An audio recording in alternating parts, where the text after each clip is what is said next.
जय हिंद दोस्तों, स्वागत है आपका जय बालाजी क्लासेस में। दोस्तों आज हम पढ़ने जा रहे हैं ऋग्वैदिक कालीन आर्थिक जीवन। तो दोस्तों ऋग्वैदिक कालीन आर्थिक जीवन को जो है हम अध्ययन की दृष्टि से 4 वर्गों में विभाजित करके बड़ी ही आसानी से पढ़ सकते हैं। जिसमें दोस्तों हम सर्वप्रथम देखेंगे पशुपालन, फिर देखेंगे उसके पश्चात कृषि, फिर देखेंगे शिल्प व्यवसाय और उसके पश्चात पढ़ेंगे व्यापार के बारे में। तो दोस्तों आइए सबसे पहले हम देखते हैं कि ऋग्वैदिक कालीन आर्यों का जो अर्थव्यवस्था का स्वरूप था वो कैसा था, जनजातीय था। अर्थात इस समय जो थी जीवन निर्वाह की अर्थव्यवस्था थी। और दोस्तों अर्थव्यवस्था कैसी थी, पशुचारी थी, कोई नियमित कर नहीं था। लेकिन दोस्तों हमें एक बलि नामक शब्द का उल्लेख मिलता है ऋग्वैदिक काल में, जो कि राजा को दिया जाने वाला एक स्वैच्छिक कर था, उसको बलि कहा जाता था। लेकिन दोस्तों यह नियमित कर नहीं था। जब दोस्तों ऋग्वैदिक काल में कोई नियमित कर नहीं था तो अर्थव्यवस्था क्या होगी, मजबूत नहीं होगी। और राजकोष में भी क्या होगा, धन नहीं होगा, धन की कमी होगी। जब दोस्तों राजकोष में धन की कमी होगी तो ऋग्वैदिक काल में स्थायी सेना और स्थायी नौकरशाही का विकास नहीं होगा। ठीक है दोस्तों, तो आइए देखते हैं हम कि ऋग्वैदिक काल में जो अर्थव्यवस्था का स्वरूप था वो कैसा था, जनजातीय था। अर्थात जीवन निर्वाह की अर्थव्यवस्था थी। इसके बाद हम बात करें दोस्तों, अर्थव्यवस्था जो थी कैसी थी, पशुचारी थी, कोई नियमित कर नहीं था। इसके बाद हम बात करें दोस्तों, ऋग्वैदिक काल में एक बलि शब्द का उल्लेख मिलता है। किस शब्द का उल्लेख मिलता है, बलि शब्द का उल्लेख मिलता था, जो कि राजा को दिया जाने वाला एक स्वैच्छिक कर था। अर्थात उपहार स्वरूप दिया जाता था, कोई नियमित कर नहीं था। इसके बाद हम बात करें दोस्तों, ऋग्वैदिक काल में जो अर्थव्यवस्था थी वह मजबूत नहीं थी। यही कारण है कि इस काल में नियमित कर प्रणाली का विकास नहीं हुआ। ठीक, अर्थव्यवस्था मजबूत नहीं थी, इस कारण से नियमित कर प्रणाली का विकास नहीं हुआ। ठीक, जब नियमित कर प्रणाली का विकास नहीं हुआ तो राजकोष में धन की कमी थी। अतः इस काल में सेना एवं स्थायी नौकरशाही का विकास नहीं हो सका। ठीक है दोस्तों, चलिए इसके बाद हम देखते हैं पशुपालन। तो दोस्तों पशुपालन की बात करें तो ऋग्वैदिक काल में जो आर्यों का जीवन था वो कैसा था, अस्थायी था। जब आर्यों का जीवन अस्थायी था तो इनका मुख्य व्यवसाय इन्होंने क्या अपनाया, पशुपालन अपनाया। पशु ही इनके आर्थिक जीवन के केंद्र बिंदु थे और इनको ही ये क्या मानते थे, अपनी संपत्ति मानते थे। ठीक, तो ऋग्वैदिक कालीन आर्यों का जीवन अस्थायी था, अतः इनका मुख्य व्यवसाय पशुपालन था। पशु आर्थिक जीवन के केंद्र बिंदु थे, इन्हें ही संपत्ति माना जाता था।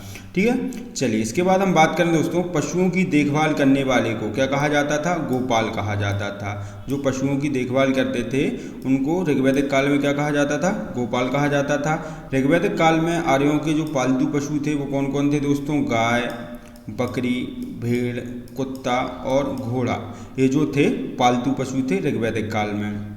ठीक, इसके बाद हम बात करें दोस्तों, घोड़ा जो था आर्यों का सर्वाधिक उपयोगी पशु था। ठीक, इसलिए आर्य समाज का अति उपयोगी पशु किसे माना जाता है, घोड़ा को माना जाता है। ठीक, अब इसके बाद हम बात करें दोस्तों गाय की। तो गाय जो है दोस्तों ऋग्वैदिक काल में इसे सबसे पवित्र पशु माना जाता था। ठीक, तो सर्वाधिक पवित्र पशु कौन था ऋग्वैदिक काल में, गाय थी। ठीक, सबसे महत्वपूर्ण पशु कौन था दोस्तों, गाय थी। और दोस्तों गाय को जो है ऋग्वैदिक काल में अष्टकर्णी कहा गया है। अष्टकर्णी अर्थात जो कि गाय के ऊपर स्वामित्व को प्रदर्शित करने वाला एक शब्द है। ठीक, तो गाय को क्या कहा जाता था ऋग्वैदिक काल में, अष्टकर्णी भी कहा जाता था। इसके बाद ऋग्वैदिक काल में गाय को अघन्या कहा गया है। अघन्य अर्थात ना मारे जाने योग्य पशु। ठीक, ऋग्वैदिक काल में गाय को अघन्या कहा गया है, अर्थात ना मारे जाने योग्य पशु।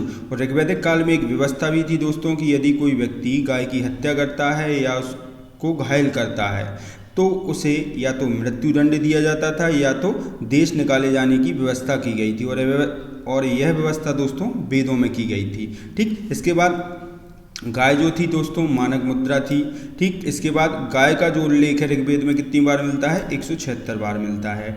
ठीक, चलिए इसके बाद हम देखें दोस्तों, गाय की हत्या करने वाले या उसे घायल करने वाले के लिए वेदों में मृत्युदंड अथवा देश निकाले जाने की व्यवस्था थी। इसके बाद दोस्तों पणी व्यापारी के लिए उपयोग किया गया है, पणी शब्द ऋग्वैदिक काल में। लेकिन दोस्तों पणी जो व्यापारी हुआ करते थे यह पशुओं की चोरी के लिए कुख्यात थे।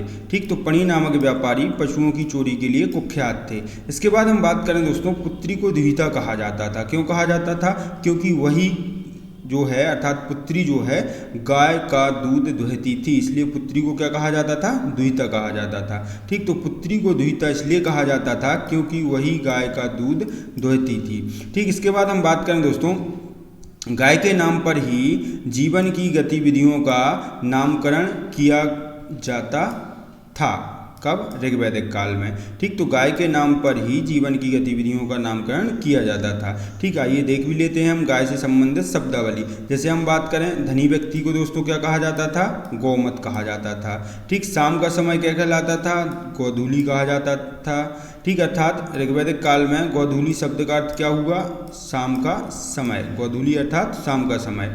ठीक, गविष्टि शब्द का जो उपयोग किया जाता था किसके लिए किया जाता था? युद्ध के लिए किया जाता था।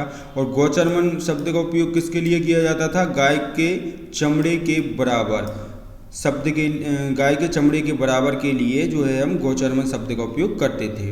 ठीक, इसके बाद हम बात करें दोस्तों, आर्य जो थे ऋग्वैदिक काल में हाथी से परिचित थे, लेकिन बाघ का उल्लेख नहीं मिलता है। और एक चीज़ और याद रखेंगे दोस्तों, ऋग्वैदिक काल में आर्यों ने हाथी को पालतू नहीं बनाया था। आर्य जो थे इस समय हाथी से परिचित मात्र थे।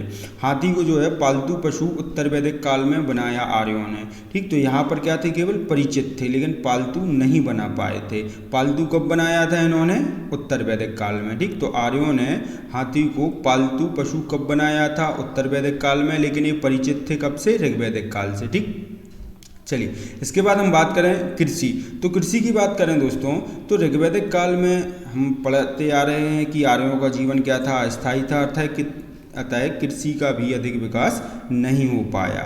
ठीक, ऋग्वेद के जो है चतुर्थ मंडल में कृषि संबंधी कार्यों का उल्लेख भी मिलता है, और ऋग्वेद में जो है कुल 24 मंत्रों में कृषि संबंधी जानकारी मिलती है। ठीक, तो ऋग्वैदिक आर्यों का जीवन अस्थायी था, अतः कृषि का विकास नहीं हो पाया। इसके बाद हम बात करें दोस्तों, ऋग्वेद के चतुर्थ मंडल में कृषि संबंधी कार्यों का उल्लेख मिलता है। ठीक, चलिए इसके बाद हम बात करें, ऋग्वेद के कुल 24 मंत्रों में कृषि संबंधी जानकारी मिलती है। ठीक, आइए अब इसके बाद देख लेते हैं हम ऋग्वैदिक कालीन कृषि संबंधित कुछ शब्दावली। जैसे हम बात करें दोस्तों, उर्वरा।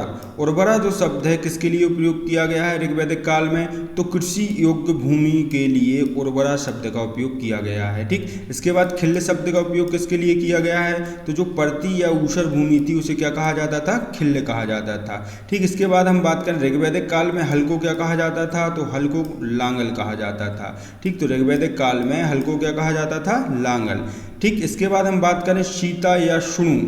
ठीक, सीता या शुणु शब्द का उपयोग किसके लिए किया गया है? तो हल से बनी नालियाँ या नालियों को क्या कहा जाता था? सीता या शुणु कहा जाता था। हल की फाल से जो नालियाँ बनती थीं उनको क्या कहा जाता था? सीता या शुणु। इसके बाद हम बात करें दोस्तों, काठक संहिता में 24 बैलों द्वारा हल के खींचे जाने का उल्लेख मिलता है। ठीक, इसके बाद हम बात करें शतपथ ब्राह्मण में, तो शतपथ ब्राह्मण में 6, 8 एवं 12 बैलों द्वारा हल के खींचे जाने का उल्लेख मिलता है। ठीक, इसके बाद हम बात करें दोस्तों, वैदिक काल में जो है खेती की पैदावार बढ़ाने के लिए आर्य किसका उपयोग करते थे? तो गोबर की खाद का उपयोग करते थे। और गोबर की खाद को दोस्तों ऋग्वैदिक काल में क्या कहा जाता था? शकन या करीस कहा जाता था। क्या कहा जाता था गोबर की खाद को? शकन या करीस। इसके बाद हम बात करें दोस्तों कि ऋग्वैदिक काल में जो आर्य थे वो सिंचाई के लिए किसका उपयोग करते थे? तो ये सिंचाई के लिए कुएं, नहर एवं तालाब का उपयोग करते थे। ठीक, जिसमें से हम बात करें दोस्तों, कुआं को क्या कहा जाता था ऋग्वैदिक काल में? अवट्ट कहा जाता था। नहर को क्या कहा जाता था? कुल्या कहा जाता था। और तालाब को क्या कहा जाता था दोस्तों? तो तालाब को हिरत कहा जाता था। ठीक, इसके बाद हम बात करें दोस्तों, बैलगाड़ी को ऋग्वैदिक काल में क्या कहा गया है? तो बैलगाड़ी को ऋग्वैदिक काल में अनश कहा गया है। ठीक, इसके बाद एक शब्द मिलता है ऋग्वैदिक काल में, उर्दर। ठीक, उर्दर शब्द जो था दोस्तों अन्न मापने वाले यंत्र के लिए किया गया था। ठीक, तो उर्दर क्या था? अन्न मापने का यंत्र या फिर बर्तन। इसके बाद दोस्तों, अनाज शब्द के लिए ऋग्वैदिक काल में किस शब्द का उपयोग किया गया है? तो किस शब्द का उपयोग किया गया है? धान्य शब्द का उपयोग किया गया है। ठीक, अब इसके बाद हम बात करें दोस्तों, यव किसे कहा जाता था? जौ को कहा जाता था। और दोस्तों ऋग्वैदिक काल में जो आर्य थे केवल एक फसल से परिचित थे, वो कौन सी थी? यव थी। ठीक, तो इस काल में आर्य जिस एक फसल का उत्पादन करते थे वह कौन सी फसल है? यव है। ठीक, इसके बाद हम बात करें शिल्प व्यवसाय। तो शिल्प व्यवसाय की बात करें दोस्तों तो ऋग्वैदिक काल में आर्य अनेक व्यवसायों से तो परिचित थे, लेकिन वे उन व्यवसायों का अधिक विकास नहीं कर पाए। ठीक, समाज का व्यवसाय पर आधारित विभाजन तो प्रारंभ हो गया था, किंतु यह एक संस्था नहीं बन पाई। ठीक, और ऋग्वैदिक काल में आर्य मात्र 2 धातुओं से परिचित थे, एक तो हमारी सोना है और दूसरा तांबा या कांसा है। सोने को जो है ऋग्वैदिक काल में हिरण्य कहा गया है और तांबा या कांसा को क्या कहा गया है, अयस कहा गया है। ठीक, तो शिल्प व्यवसाय की बात कर रहे हैं तो आर्य इस काल में अनेक व्यवसायों से परिचित थे, यद्यपि इनका अधिक विकास नहीं हो पाया। ठीक, इसके बाद हम बात करें ऋग्वेद में धातुओं के रूप में हिरण्य अर्थात सोना एवं अयस अर्थात तांबा या कांसा का उल्लेख मिलता है। ठीक, इसके बाद हम बात करें समाज का व्यवसाय पर आधारित विभाजन प्रारंभ हो गया था, किंतु यह एक संस्था नहीं बन पाई। ठीक, चलिए इसके बाद हम बात करते हैं ऋग्वेद में अनेक व्यवसायियों का उल्लेख मिलता है। ठीक, वो प्रमुख व्यवसायियों की बात कर लेते हैं। जैसे हम बात करें ऋग्वैदिक काल में औषधि बनाने वाले के लिए किस शब्द का उपयोग किया जाता था, भिषज। किस शब्द का उपयोग किया जाता था, भिषज। अर्थात भिषज कौन होता था ऋग्वैदिक काल में, तो भिषज औषधि बनाने वाला होता था। भिषज कौन होता था ऋग्वैदिक काल में, औषधि बनाने वाला। बप्ता शब्द का उपयोग किसके लिए किया गया था, तो बप्ता शब्द का उपयोग नाई के लिए किया गया था। वासोवाय किसके लिए उपयोग किया गया था शब्द, कपड़ा बुनने वाला। ठीक, तो कपड़ा बुनने वाले को क्या कहा जाता था, वासोवाय। इसके बाद हम बात करें दोस्तों करमार। करमार की बात करें तो धातुओं का कार्य करने वाला कौन कहलाता था, करमार कहलाता था। इसके बाद हम बात करें तछन। तछन जो होता था कौन होता था, तो लकड़ी का कार्य करने वाला तछन होता था। अर्थात दोस्तों बढ़ई, जिस अभी हम आज की भाषा में बोलें तो लकड़ी के कार्य करने वाले को क्या बोलते हैं हम, बढ़ई, लेकिन ऋग्वैदिक काल में क्या बोला जाता था, उसको तछन बोला जाता था। ठीक, इसके बाद हम बात करें चर्मण। तो चमड़े का कार्य करने वाला क्या कहलाता था, चर्मण कहलाता था। ठीक, इसके बाद हम बात करें रथकार। रथकार कौन होता था दोस्तों, रथ बनाने वाला। ठीक, रथकार कौन होता था, रथ बनाने वाला। ठीक, अब हम बात करें दोस्तों इन व्यवसायियों में सर्वाधिक महत्व किसका था, तो सर्वाधिक महत्व रथकार का ही हुआ करता था। ठीक, तो इनमें रथकार का विशेष महत्व था। ठीक, इस काल में दोस्तों आर्य लोग जो थे लोहे से परिचित नहीं थे। ठीक, ऋग्वैदिक काल में जो आर्य थे या ऋग्वैदिक कालीन जो आर्य थे वो लोहे से परिचित नहीं थे, लेकिन उत्तर वैदिक काल में जो आर्य हैं वो लोहे से परिचित हो जाते हैं। ठीक, चलिए इसके बाद हम बात करते हैं व्यापार की। तो दोस्तों इस काल में व्यापार वाणिज्य का भी अधिक विकास नहीं हो पाया। इस काल में जो पणि थे उनका व्यापार पर एकाधिकार था। क्यों, क्योंकि वो व्यापार कार्य करने में निपुण थे। ठीक, व्यापार का जो माध्यम था वो वस्तु विनिमय प्रणाली थी और विनिमय के माध्यम के रूप में हम गाय, घोड़े व निष्क का उपयोग करते थे। निष्क जो एक आभूषण था। ठीक, तो हम बात करें दोस्तों इस काल में व्यापार वाणिज्य का अधिक विकास नहीं हो पाया। व्यापार का जो माध्यम था दोस्तों वो क्या था, वस्तु विनिमय प्रणाली थी। ठीक, व्यापार विनिमय का माध्यम क्या था दोस्तों वस्तु के रूप में, तो हम बात करें गाय, घोड़े व निष्क थे। निष्क जो हमारा एक आभूषण था जो कि गले में पहना जाता था। ठीक, इसके बाद हम बात करें पणि। ठीक, तो पणि जो थे तो दोस्तों व्यापार पर पणि लोगों का अधिकार था। पणि नामक समुदाय व्यापार कार्य में निपुण थे और दोस्तों आर्य जो थे पणि से घृणा करते थे। पणि जो थे अपनी कंजूसी के लिए प्रसिद्ध थे। ठीक है, पणि की बात हो गई। इसके बाद एक शब्द और मिलता है दोस्तों ऋग्वैदिक काल में, बैकनाट। ठीक, तो बैकनाट शब्द का उपयोग किसके लिए किया गया है, तो दोस्तों ये सूदखोर थे जो बहुत अधिक ब्याज लेते थे, उनको क्या कहा जाता था, बैकनाट कहा जाता था। इसके बाद हम बात करें दोस्तों ऋग्वैदिक काल में व्यापार स्थल एवं जल दोनों मार्गों से होता था। आर्य बड़ी बड़ी नावों से परिचित थे। ठीक है दोस्तों, तो दोस्तों जो भी स्टूडेंट इस वीडियो को पहली बार देख रहा है उसे हम बता दें कि इस वीडियो से संबंधित अन्य वीडियो की लिंक इस वीडियो के डिस्क्रिप्शन बॉक्स में आपको मिल जाएगी। और यदि आपको हमारे पढ़ाने का तरीका अच्छा लगता है तो हमारे चैनल को सब्सक्राइब करें, शेयर करें और हमारी वीडियो पर लाइक और कमेंट करना ना भूलें। सब्सक्राइब करने के पश्चात बेल आइकन को डबल प्रेस करना भी ना भूलें।